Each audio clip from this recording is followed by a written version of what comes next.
আমরা লেয়ার সম্পর্কে মোটামুটি ধারণা নিলাম, তবে এখনও পুরোপুরি ধারণা নিতে পারিনি। আপনি যে কোনো একটি প্যানেলের রাইটে আপনি একটি ছোট যে ড্রপ ডাউন দেখতে পাচ্ছেন, এখানে একটি শর্টকাট পাবেন যেটি আপনার ড্রপ ডাউন, যেমন নিউ লেয়ার।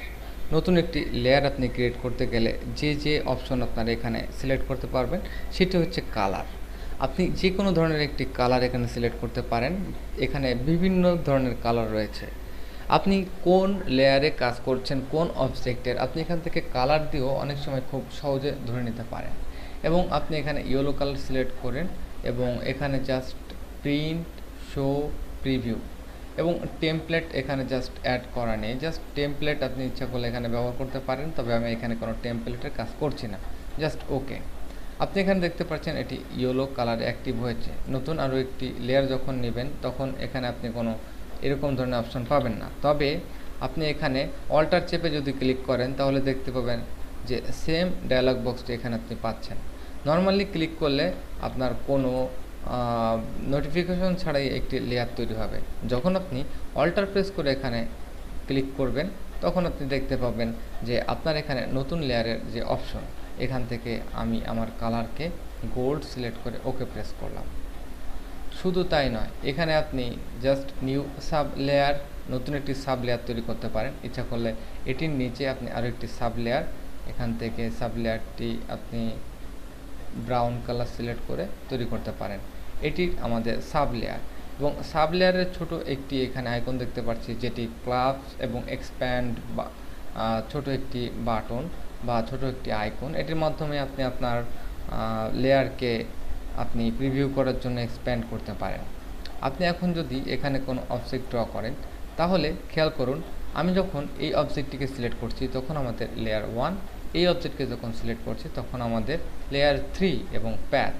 এবং এই প্যাথকে আপনি যে কোনো সময় ডবল ক্লিক করে এখানে নাম দিতে পারেন যে আমাদের বক্স বা সামথিং, অথবা বক্স 2 ডবল ক্লিক করে আপনি এখানে রিনেম করতে পারেন।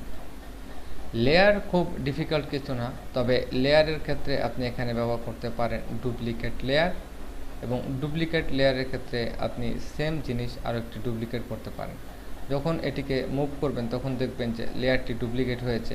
আপনার পূর্বের লেয়ারের যে অবজেক্টটি ঠিক একই স্থানে রয়েছে, আপনি এটিকে হাইড করে এটিকে মডিফাই করে কাজ করতে পারেন। যদি আপনার ভালো না লাগে তাহলে এই লেয়ারটিকে যা সিলেক্ট থাকা অবস্থায় ডিলিট করে ফেলতে পারেন। পরবর্তীতে আপনি এটিকে আবার ভিজিবল করে নিতে পারেন।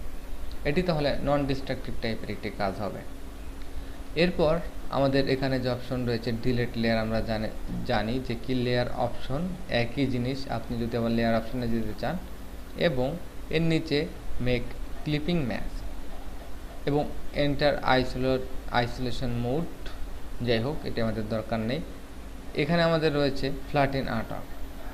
ফ্ল্যাটেন আর্টওয়ার্ক বলতে আমরা এখানে যদি একই সাথে অনেকগুলা আর্টওয়ার্কের কাজ করি এবং পরবর্তীতে এখানে গিয়ে যদি ফ্ল্যাটেন আর্টওয়ার্কে আমরা ক্লিক করি তাহলে আমরা দেখতে পাবো যে টোটালি আমার যে লেয়ারটি রয়েছে এটি ফ্ল্যাট একটি লেয়ারে তৈরি হবে। যতগুলা আর্টওয়ার্ক রয়েছে সবগুলা দিয়ে একটি লেয়ার, এবং এই লেয়ারটির আন্ডারে সবগুলা লেয়ারের অবজেক্ট এবং শেপ সবগুলাই আমাদের একটি লেয়ারের আন্ডারে চলে আসবে। এছাড়া আমাদের নিচে আর যে অপশনগুলো রয়েছে, collect a new layer, not necessary, এগুলো দরকার নেই। হাইড অল লেয়ার, আপনি একই সাথে সবগুলোকে হাইড করতে পারেন। এবং আপনি এখানে শো অল লেয়ার শো করার জন্য, এবং আউটলাইন অল লেয়ার। মনে রাখবেন যে আমরা যখন অনেক সময় ইলাস্ট্রেটরে কাজ করি শুধুমাত্র একটি প্যাথ দেখার জন্য আউটলাইন মোডটি ইউজ করে থাকি। তবে আউটলাইন মোডটি আপনি জাস্ট এভাবে না করে আপনি অবশ্যই কন্ট্রোল ওয়াই প্রেস করে আউটলাইনে যেতে পারেন। তো আপনার এখানে জাস্ট কন্ট্রোল ওয়াই প্রেস করলে এই কাজটি অটোমেটিক সম্পূর্ণ হবে। আপনি কন্ট্রোল কি প্রেস করে ওয়াই চেপে দেখুন যে আউটলাইন মোড কেন দরকার হয়। যখন আপনি একটি ব্লক ব্রাশ দিয়ে অনেক বেশি কিছু এখানে ড্র করবেন তখন হয়তো আপনি বুঝতে পারবেন না যে কোথায় আপনার কেমন ধরনের আউটলাইন ক্রিয়েট হয়েছে। কন্ট্রোল ওয়াই প্রেস করার পর আপনি দেখতে পাবেন যে কতগুলা প্যাথ এখানে তৈরি হয়েছে। তখন কিন্তু আপনার এখানে কোনো রকমের অবজেক্টের ইনফরমেশন আপনি পাবেন না, জাস্ট প্যাচগুলো দেখতে পাবেন এবং কতগুলা পয়েন্ট। ভয় পাওয়ার কিছু নেই, আপনি যে কোনো সময় কন্ট্রোল ওয়াই প্রেস করে আপনি আপনার পুনরায় যে স্ক্রিন মোড আপনি সেটিকে ফিরে পেতে পারেন।